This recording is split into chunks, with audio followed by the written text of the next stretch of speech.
ಇದಲ್ಲದೆ ಮುಖ್ಯವಾಗಿ ನಮ್ಮ ಶ್ರೀನಿವಾಸು ಇನ್ನೆಲ್ಲ ಕೂಡ ಇಲ್ಲಿದ್ದಾರೆ. ಅಲ್ಲಿ ಪಕ್ಕದಲ್ಲಿ ಪಾಪ ನಮ್ಮ ಗೋಪಿನಾಥ್ ಅವರು ನಮ್ಗೆ ಕೇಳ್ತಾ ಇದ್ರು. ಅಲ್ಲಿ ಈ PRRದು 2 ಕಡೆ ಇದೆ, 2 ಕಡೆ ಹಿಂದೆ ನೋಟಿಫಿಕೇಶನ್ ಆಗಿತ್ತು.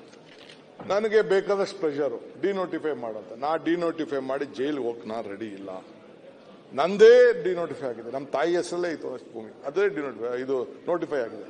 ನಾನು ಮಾಡ್ಕೊಳಕ್ ಹೋಗೋದಿಲ್ಲ, ನನ್ಗೆ ಬೇಡ ಅಂತ ನಾನೀಗಾಗಲೇ ತೀರ್ಮಾನ ಮಾಡಿದ್ದೀವಿ. ಅದಕ್ಕೆ ಅವ್ರಿಗೆ ದುಡ್ಡು ಕೊಡಬೇಕು ಅಂತಲೂ ತೀರ್ಮಾನ ಮಾಡಿದ್ದೀವಿ. ಕಾಂಪನ್ಸೇಷನ್ ಅದಕ್ಕೆ ಸೆಟಲ್ಮೆಂಟ್ ಮಾಡಿದ್ದೀವಿ.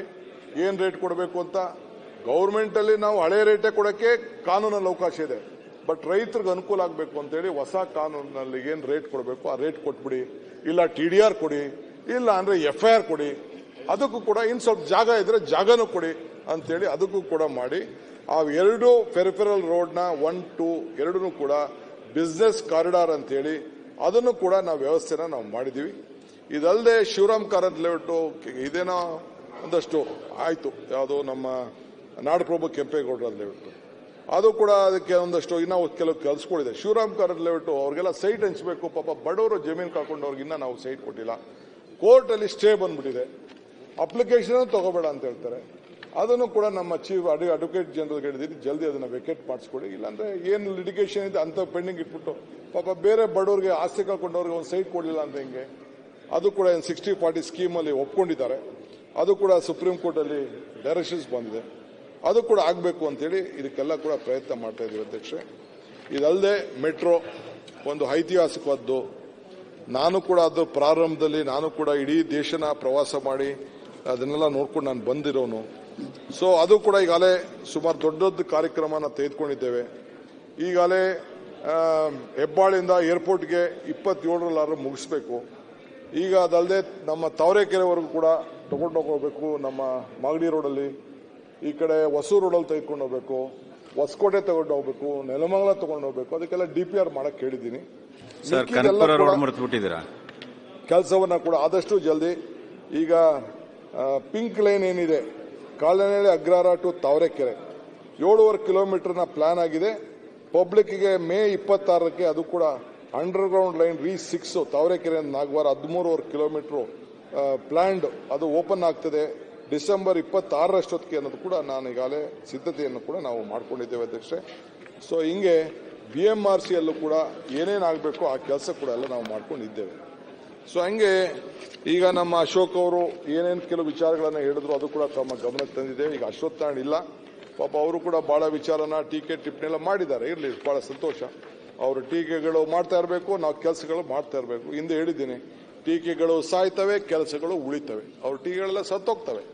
ಬಸವರಾಜ್, ನನ್ನ ಕೆಲಸ ಮಾತ್ರ ಉಳಿತದೆ. ಇಷ್ಟು ಮಾತ್ರ ಹೇಳಲಿಕ್ಕೆ ನಾನು ಬಯಸ್ತಾ ಇದ್ದೇನೆ. ದಯವಿಟ್ಟು ಇನ್ನು ಏನಿದ್ರು ಕೂಡ ಬೆಂಗಳೂರು ಅಭಿವೃದ್ಧಿಗೆ ನಾವ್ಯಾರು ಪರ್ಮನೆಂಟ್ ಇಲ್ಲ. So no one is permanent here. ನಾವೇನು ಕೆಲಸ ಮಾಡ್ತೀವಿ ಅದು ಮಾತ್ರ ಉಳ್ಕೊಳ್ತದೆ. ಇಷ್ಟು ಹೇಳಲಿಕ್ಕೆ ಬೆಂಗಳೂರು ನಗರಕ್ಕೆ ಮತ್ತು ಫಂಡ್ಸ್ ವಿಚಾರ ಏನೇನು ವಿಚಾರ ಮಾತ್ರ ಈಗ ನಮ್ಗೆ ಬಹಳ ಮುಖ್ಯವಾಗಿರೋದು ಏನು ಅನುದಾನ ಕೊಡ್ತಾರೆ ಅದು ಎಲ್ಲ ರಸ್ತೆಗಳು ಇವತ್ತು ಮಳೆ ಬಂದು ಹಾಳಾಗಿದೆ. ನಾನು ಸೋಮವಾರ ಹೇಳಿದ್ದೀನಿ, ಯಾಕಂದ್ರೆ ನಾನೇ ನಾಳೆ ಬೆಳಗ್ಗೆ ಒಂದ್ ನಿಮಿಷ ನಾಳೆ ಬೆಳಗ್ಗೆ ಮೀಟಿಂಗ್ ಇತ್ತು ಈ ಫಂಡ್ಸ್ ವಿಚಾರಕ್ಕೆ. ನಾನು ಬಿಹಾರ್ಗೆ ಹೋಗ್ತಾ ಇದ್ದೀನಿ 2 ಡೇಸ್. ಮುಂದಕ್ಕೆ ಹಾಕ್ತೀವಿ. ನಿಮ್ಕಿನ್ನ ನಮ್ಮ MLAಗಳೆಲ್ಲ ದೊಡ್ಡ ಗಲಾಟೆ ಮಾಡ್ತಾ ಇದ್ದಾರೆ, ನೀವು ಮಾಡ್ತಾ ಇದ್ದೀರಿ. ನಾಳೆ ಬೆಳಗ್ಗೆ ಆಲ್ MLAs ಕರೆದಿದ್ದಾರೆ CM. ಒಂದಿನ ಮುಂದಕ್ಕೆ ಹೋಗಿದೆ ಅಷ್ಟೇ, ಹೋಗಿ ಬಿಹಾರ್ ಹೋಗಿ ಬಂದ್ಬಿಡ್ತೀನಿ. ಈ ವಿಲ್ ಅನೌನ್ಸ್. ಈಗ ಚೀಫ್ ಮಿನಿಸ್ಟರ್ ಬರ್ತಾರೆ, ಆ ವಿಚಾರನ ತಾವು ಏನ್ ಬೇಕಾರೋ ತಾವು ಮಾತಾಡಬೇಕು ಅಂತೇಳಿ ತಮ್ಮಲ್ಲಿ ನಾನು ಕೇಳ್ಕೊಳ್ತೀನಿ. ಇನ್ನ ಬೇರೆ ಏನಿದ್ರು ಕೂಡ ಬೆಂಗಳೂರು ನಗರಕ್ಕೆ ಸಂಬಂಧಪಟ್ಟಂತೆ ನಾನು ಮಾತಾಡ್ತೀನಿ. ಗ್ರಾಂಟ್ಸ್ ಇಲ್ಲ ಅನ್ನೋದು ತಾವು ಗಾಬರಿ ಮಾಡ್ಕೊಳ್ಳೋದು ಬೇಡ. ಗೌರ್ಮೆಂಟ್ ಇಷ್ಟೆಲ್ಲ ಇದ್ರು ಕೂಡ ನಮ್ಮಲ್ಲಿ ಎಲ್ಲ ಕ್ಷೇತ್ರಗಳಿಗೆ ಪ್ರವಾಸ ಮಾಡಿದ್ದೇವೆ. ಅಭಿವೃದ್ಧಿ ಕೆಲಸ ಒಂದು ಕ್ಷೇತ್ರದಲ್ಲಿ 500 ಕೋಟಿ, 1000 ಕೋಟಿ, 2000 ಕೋಟಿ ಅಭಿವೃದ್ಧಿ ಕೆಲಸ. ಮೊನ್ನೆ ಎಲ್ಲ ಇವ್ರ ಕ್ಷೇತ್ರಕ್ಕೂ ಹೋಗಿದ್ದೆ. ಎಲ್ಲರ ಕ್ಷೇತ್ರಕ್ಕೂ ಕೂಡ ಬೇಕಾದಷ್ಟು ಅಭಿವೃದ್ಧಿ ಕೆಲಸ ನಾವು ಮಾಡ್ಕೊಂಡು ನಾವು ಬರ್ತಾ ಇದ್ದೇವೆ. ಚಿಂತೆ ಮಾಡೋದು ಬೇಡ. Government self sufficient cable. But central government ಅವರು ಸ್ವಲ್ಪ ಒಂಥರ ಎಲ್ಲೋ ನೋಡ್ತಾ ಇದ್ದಾರೆ. ದುಡ್ಡೇ ಕೊಡ್ತಾ ಇಲ್ಲ, ಸಹಕಾರನೇ ಕೊಡ್ತಾ ಇಲ್ಲ. ಇದಕ್ಕೆ ನಮ್ಮ ನರೇಗಾಗೆ ದುಡ್ಡು ಕೊಟ್ಟಿಲ್ಲ ಅಧ್ಯಕ್ಷ. ಬೆಂಗಳೂರು ನಗರಕ್ಕೂ ₹1 ದುಡ್ಡು ಕೊಟ್ಟಿಲ್ಲ. ನಮ್ಮ ಅಶೋಕ್ ಅವರ ಮುಖಂಡತ್ವದಲ್ಲಿ ಎಲ್ಲ ಶಾಸಕರ ಸಹಕಾರದಿಂದ ಪ್ರೈಮ್ ಮಿನಿಸ್ಟರ್ಗೆ ಹೋಗೋಣ, ದುಡ್ಡು ಕೇಳೋಣ, ತೆಗೆದುಕೊಂಡು ಬನ್ನಿ, ನಿಮ್ಮ ಹೆಸರೇ ಮಾಡಿಕೊಳ್ಳೋದಕ್ಕೆ ನಾನು ಸಿದ್ಧ ಇದ್ದೇನೆ. ಇಷ್ಟು ಮಾತ್ರ ಹೇಳಲಿಕ್ಕೆ ನಾನು ಬಯಸ್ತೇನೆ. ಅಧ್ಯಕ್ಷರೇ, 2.5 ವರ್ಷ 2 ವರ್ಷ 3 ತಿಂಗಳಾಯ್ತು, ಒಂದು ದಿನ ಕರೆದಿಲ್ಲ. ಬನ್ರಿ ಡೆಲ್ಲಿಗೆ ಹೋಗೋಣ ಅನುದಾನ ಕೇಳೋಣ ಅಂತ. ಆದ್ರೆ ದಿನ ಕಾಮೆಂಟ್ ಅಂತೂ ಇದ್ದೇ ಇರ್ತದೆ, ಡೈಲಿ ಕಾಮೆಂಟ್. ಕೊಟ್ಟಿರೋದ್ರ ಇದ್ರನ್ನ ಹೇಳಲ್ಲ. ಅಶೋಕಣ್ಣ ಆಮೇಲೆ ಮಾತಾಡ್ರಿ. ಈಗ ನಿನ್ನ ಮುಹೂರ್ತನೇ ಹೇಳ್ಬಿಡಂಗೇನೆ, ನೀನ್ ಯಾವತ್ತು ಹೇಳ್ತೀಯ ನಾನು ಅವತ್ತು ರೆಡಿ. ಇಬ್ರು ಯಾವತ್ತು ಮಾತಾಡಿ ಹೇಳ್ತೀರಾ ಅವತ್ತು ನನ್ನ ಮಾತಿಲ್ಲ. ತಾವಿಬ್ರು ವಿರೋಧ ಪಕ್ಷ ನಾಯಕರು, ಬೆಂಗಳೂರು ನಗರ ಸಚಿವರು, ತಾವು ಯಾವತ್ತು ಹೇಳ್ತೀರಾ ಅವತ್ತು ನಾವೆಲ್ಲ ಬೆಂಗಳೂರು ಶಾಸಕರು ಬರ್ಲಿಕ್ಕೆ ರೆಡಿ ಇದೀವಿ. ಶುಭ ಮುಹೂರ್ತ 2 ದಿವಸ ಮುಂಚೆನೆ ಹೋಗಿರ್ತೀವಿ. ಬಸವರಾಜ್, ಶುಭ ಮುಹೂರ್ತ, ಶುಭಗಳಿಗೆ ಶುಭವಾರ ಇವರೇ ಫಿಕ್ಸ್ ಮಾಡ್ಲಿ, ಅವತ್ತೇ ಹೋಗ್ಬಿಡೋಣ. ನೀವಿಬ್ರು ನೀವಿಬ್ರು ಮಾತಾಡಿ ಹೇಳಿ ಅಷ್ಟೇ. ನೀವಿಬ್ರು ಮಾತಾಡಿ ಹೇಳಿದ್ರೇನೆ ತೀರ್ಮಾನ ಆಗುತ್ತೆ. ಅಧ್ಯಕ್ಷರೇ, ಈಗ ಅದೇ ವಿರೋಧ ಪಕ್ಷ 2 ನಿಮಿಷದ ಮೇಲೆ ಮಾತಾಡಲ್ಲ. ವಿರೋಧ ಪಕ್ಷದ ನಾಯಕರು ಮಾತಾಡ್ತೀಯಾ? ಇಲ್ಲ ಸರ್, ತಾವು ಮಾತಾಡಿ. ಈಗ ಮೇಜರ್ ಹೇಳಿದ್ರು ಮೆನು ಚೆನ್ನಾಗಿತ್ತು ಸರ್. ಈಗ ಅರ್ಜೆಂಟ್ ನಮ್ ಗ್ರಾಂಟ್ ಏನ್ ಕೊಡ್ತಾರೆ ಅದನ್ನ ಹೇಳ್ರಿ. ಅದೇ ಸೋಮವಾರ ಕೊಡ್ತೀನಿ. ಆಮೇಲೆ ಯಾವ ಪಡಿಸ್ತಾರೋ ಅದು ಕೊಡ್ಲಿ. ಸೋಮವಾರ ಅಂತೆ. ಸೋಮವಾರ ಗಣೇಶನ್ ಇದ್ದಂಗಿಲ್ಲ, ನಾವು ಗಣೇಶನ್ ಸೋಮವಾರ ಅನೌನ್ಸ್ ಮಾಡ್ತಾರಂತೆ. ಸೋಮವಾರ ಅನೌನ್ಸ್ ಮಾಡ್ತೀರಾ ಸರ್? ನೀವು ಕೇಳ್ಬಿಡಿ ಸರ್, ನಮ್ಮ ಪರವಾಗಿ ಮಾತಾಡೋದು ಬೇಡ. ಸಾಹೇಬ್ರೆ,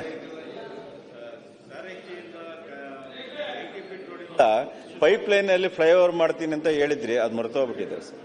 ಸಾರಿಕೆಯಿಂದ ಬಿಡಿ 80 feet road pipe line road ಅಲ್ಲೇ ಫ್ಲೈಓವರ್ ಮಾಡ್ತೀನಿ ಅಂತ ಹೇಳಿದ್ರಿ, ಅದು ಸ್ವಲ್ಪ ಅದು ಜೈನ ಸನ್ಮಾನ್ಯ ಅಧ್ಯಕ್ಷರೇ, ಇಲ್ಲಿ ಒಂದೇ ನಿಮಿಷ. ಈಗ ಸೋಮಣ್ಣರು 1-2 ನಿಮಿಷ ಮಾತಾಡ್ತಾರಂತ, ಆಮೇಲೆ ನೀವು ಮಾತಾಡ್ರಿ. ಸನ್ಮಾನ್ಯ ಅಧ್ಯಕ್ಷರೇ, ಜಯನಗರ ರಾಘವೇಂದ್ರ ಮಠದಿಂದ ಸಾರಕ್ಕಿ ಮೇಲೆ pipe line, Kaveri pipe line ಅಲ್ಲಿ ಒಂದು ನೈಸ್ ರೋಡ್ ತನಕ ಒಂದು 300 ಕೋಟಿ ರೂಪಾಯಿ ಅಷ್ಟು ನಾವು ಫ್ಲೈಓವರ್ ಮಾಡ್ತೀವಿ ಅಂತ ಅದೊಂದು ಪ್ಲಾನ್ ರೆಡಿ ಇದೆ. ಎಲ್ಲಿಂದ? ರಾಘವೇಂದ್ರ ಸ್ವಾಮಿ ಮಠದಿಂದ ನೈಸ್ ರೋಡ್ ತನಕ ದಯಮಾಡಿ ಅದು ಅನೌನ್ಸ್ಮೆಂಟ್ ಮಾಡಿ ಸರ್. ಎಂಟೈರ್ ನೈಸ್ ರೋಡ್ ಇಂದ ಹೋಗುವಂತ ಕೆಲಸ. ಎರಡನೇದು, ನಾಯಕರೇ ಇಷ್ಟೆಲ್ಲ ತಾವೇ ಹೇಳಿದ್ದೀರಾ, ನಾವು ಕೂಡ ನೀವು ಹೇಳ್ದಂಗೆ ಈ ಖಾತಾ ಮಾಡಿಸ್ತಾ ಇದ್ದೀವಿ. ನಾವು ರಿಕ್ವೆಸ್ಟ್ ಮಾಡ್ಕೊಳ್ಳೋದು ಏನು ಅಂತಂದ್ರೆ, ಸುಮಾರು ನನ್ನ ಕಾನ್ಸ್ಟಿಟ್ಯೂನ್ಸಿನಲ್ಲೇ 60,000 ಮನೆ ಇದೆ, 15,000 ಈ ಖಾತಾ ಆಗಿಲ್ಲ. ಸರ್ವರ್ ಸಮಸ್ಯೆ ಆಗಿದೆ. 5-6 ನಿಮಿಷಕ್ಕೆ ಒಂದು ಖಾತಾ ಆಗ್ತಾ ಇದೆ. ದಯಮಾಡಿ ಅಂತ ಸರಳೀಕರಣ ಮಾಡಬೇಕು ಈ ಖಾತಾಗಳನ್ನ. ಇಲ್ಲ ಅಂತ ಜನ ಬರ್ತಾರೆ, ಟೋಕನ್ ಕೊಡ್ತಾರೆ, ಇದಕ್ಕೆ 50 ಆಗ್ತಿಲ್ಲ. ಅಧಿಕಾರಿಗಳು ಕಷ್ಟಪಡ್ತಿದ್ದಾರೆ. ದಯಮಾಡಿ ಹೇಳಿ ಅಧಿಕಾರಿಗಳಿಗೆ, ಸರ್ವರ್ನ ಇದು ಜಾಸ್ತಿ ಮಾಡಿಕೊಂಡು ಫಾಸ್ಟಾಗಿ ಈ ಖಾತಾ ಮಾಡಬೇಕು.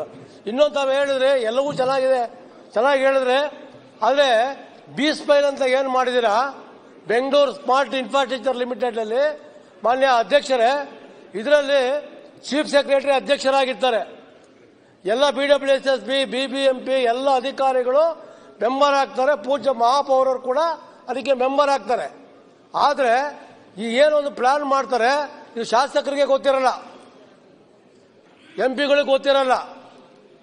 ದಯಮಾಡಿ ಏನಾರ ಒಂದು ಇನ್ಫ್ರಾಸ್ಟ್ರಕ್ಚರ್ ಮಾಡಬೇಕು ಅಂತಂದ್ರೆ ಆ ಶಾಸಕರನ್ನ ಮೀಟಿಂಗ್ ಕರೆದು, ಯಾಕಂದ್ರೆ 1 ಲಕ್ಷ ಕೋಟಿ ರೂಪಾಯಿ ಅಷ್ಟು ಫ್ಲೈಓವರು, ಅಂಡರ್ ಪಾಸ್ಗಳು, ಮೆಟ್ರೋ ಎಲ್ಲ ಕೂಡ ಮಾಡ್ತಾ ಇದ್ದಾರೆ. ಶಾಸಕರ ಗಮನಕ್ಕೆ ಬರಬೇಕು.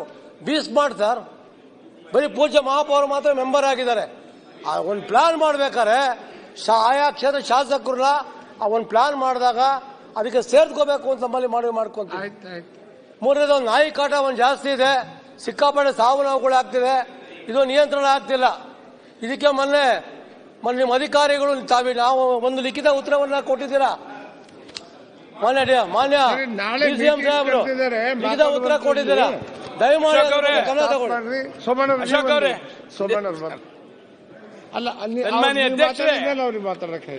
ಬೆಂಗಳೂರಿನ ಉಪಮುಖ್ಯಮಂತ್ರಿಗಳು, ಬೆಂಗಳೂರಿನ ಉಸ್ತುವಾರಿ ಸಚಿವರು, ಏನೆಲ್ಲ ವಿರೋಧ ಪಕ್ಷದವರು, ಆಡಳಿತ ಪಕ್ಷದ MLAಗಳು ಮಾತನಾಡಿದ್ದಾರೆ, ಅದಕ್ಕೆಲ್ಲ ಸರಿಯಾದ ಉತ್ತರವನ್ನ ಸೂಕ್ಷ್ಮವಾಗಿ ಗಮನಿಸಿದ್ದೇನೆ ಸನ್ಮಾನ್ಯ ಅಧ್ಯಕ್ಷರೇ. ನಮ್ಮ ಕ್ಷೇತ್ರದಲ್ಲಿ ಮೇಜರ್ ರೋಡ್ಗೆ ಏನು ತೊಂದರೆ ಇಲ್ಲ ಸನ್ಮಾನ್ಯ ಅಧ್ಯಕ್ಷರೇ, ವೈಟ್ ಟಾಪಿಂಗಿಗೆ ತೊಂದರೆ ಇಲ್ಲ. ತೊಂದರೆ ಇರ್ತಕ್ಕಂಥದ್ದು ವಾರ್ಡ್ ರೋಡ್ಗಳಿಗೆ ತೊಂದರೆ ಇರ್ತಕ್ಕಂಥದ್ದು ಸನ್ಮಾನ್ಯ ಅಧ್ಯಕ್ಷರೇ. ರಾಜಕಾಲುವೆಗೆ ಹಣ ಬಿಡುಗಡೆ ಮಾಡ್ತಾರೆ, ಮೇಜರ್ ರೋಡ್ಗೆ ಹಣ ಬಿಡುಗಡೆ ಮಾಡ್ತಾರೆ, ವೈಟ್ ಟಾಪಿಂಗಿಗೆ ಹಣ ಬಿಡುಗಡೆ ಮಾಡ್ತಾರೆ. ಆದ್ರೆ ಇಂಪಾರ್ಟೆಂಟ್ ಇರ್ತಕ್ಕಂಥದ್ದು ವಾರ್ಡ್ ರೋಡ್ಗಳು ಸನ್ಮಾನ್ಯ ಅಧ್ಯಕ್ಷರೇ. ಪ್ರತಿ ಪಂಚಾಯತ್, ಪ್ರತಿ ವಾರ್ಡಲ್ಲಿ ಹೋದಂತ ಬೂತ್ ಅಂತ ಸಮಯದಲ್ಲಿ ವಾರ್ಡ್ ರೋಡ್ಗಳು ನೋಡಿ ನೋಡಿ ನೋಡಿ ಅಂತ ಹೇಳ್ತಾ ಇರ್ತಾರೆ. ಅದು ಉಪಮುಖ್ಯಮಂತ್ರಿಗಳಿಗೆ ಗಮನಕ್ಕೆ ಕೂಡ ತಂದಿದ್ದೇವೆ. ಉಪಮುಖ್ಯಮಂತ್ರಿಗಳು 2 ವರ್ಷ ಕಂಪ್ಲೀಟ್ ಆದ್ಮೇಲೆ ಐತಿಹಾಸಿಕ ತೀರ್ಮಾನವನ್ನ ಅನೇಕ ಕಾರ್ಯಕ್ರಮಗಳನ್ನ ಬೆಂಗಳೂರಲ್ಲಿ ಮಾಡಿದ್ದಾರೆ. ಯಾವುದು ಇಂಥದ್ದು ಮಾಡಲಿಲ್ಲ ಅಂತಕ್ಕಂಥದ್ದಿಲ್ಲ. ಆದರೆ ಅವರಿಗೆ 8ನೇ ಗುಂಡಿಗೆ ಒಂದು ಒಳ್ಳೆ ಡಿಸಿಷನ್ ಬೆಂಗಳೂರಲ್ಲಿ ತೆಗೆದುಕೊಳ್ತಕ್ಕಂಥದ್ದನ್ನ ನಾನು ಬಹಳ ಹತ್ತಿರದಿಂದ ನೋಡಿದ್ದೇನೆ. ಅದಕ್ಕೆ ಬೆಂಗಳೂರಿನ ಎಲ್ಲ ಶಾಸಕರುಗಳು ಕೂಡ ಒಗ್ಗಟ್ಟಾಗಿ ಅವ್ರು ಏನ್ ಮಾಡ್ತಿದ್ದಾರೆ ಅವರಿಗೆ ಸಂಪೂರ್ಣ ಬೆಂಬಲ ಕೂಡ ಕೊಡ್ತಾ ಇದ್ದೇವೆ. ಅದರಿಂದ ಮುಂದಿನ ದಿವಸಗಳಲ್ಲಿ ಈಗ ಫೆಬ್ರವರಿ ಮಾರ್ಚ್ಗೆ ಕಾರ್ಪೊರೇಷನ್ ಚುನಾವಣೆ ಮಾಡಬೇಕು ಅಂತಕ್ಕಂಥದ್ದು ಹೊರಟಿದ್ದಾರೆ ಗ್ರೇಟರ್ ಬೆಂಗಳೂರು. ಅದಕ್ಕಿಂತ ಮುಂಚೆ ನಮ್ಮ ಎಲ್ಲ ಕ್ಷೇತ್ರಗಳಿಗೆ ಅನುದಾನ ಬಿಡುಗಡೆ ಆದ್ರೆ ನಾವು ಜನಗಳಿಗೆ ಫೇಸ್ ಮಾಡಲಿಕ್ಕೆ ಅನುಕೂಲ ಆಗ್ತದೆ. ಆಮೇಲೆ 5 ಕಸದ ಘಟಕಗಳು ಸನ್ಮಾನ್ಯ ಅಧ್ಯಕ್ಷರೇ ಬಜೆಟ್ ನಲ್ಲಿ ಘೋಷಣೆ ಮಾಡಿದ್ದಾರೆ, ಮುಖ್ಯಮಂತ್ರಿಗಳು ಘೋಷಣೆ ಮಾಡಿದ್ದಾರೆ. ಅದು 5 ಘಟಕಗಳನ್ನ ಬೇರೆ ಕಡೆ ಶಿಫ್ಟ್ ಮಾಡಬೇಕು ಅಂತಕ್ಕಂಥದ್ದನ್ನ ತಮ್ಮ ಮುಖಾಂತರ ಉಪಮುಖ್ಯಮಂತ್ರಿಗಳಿಗೆ ಮನವಿ ಮಾಡ್ತೀನಿ ಸನ್ಮಾನ್ಯ ಅಧ್ಯಕ್ಷರೇ.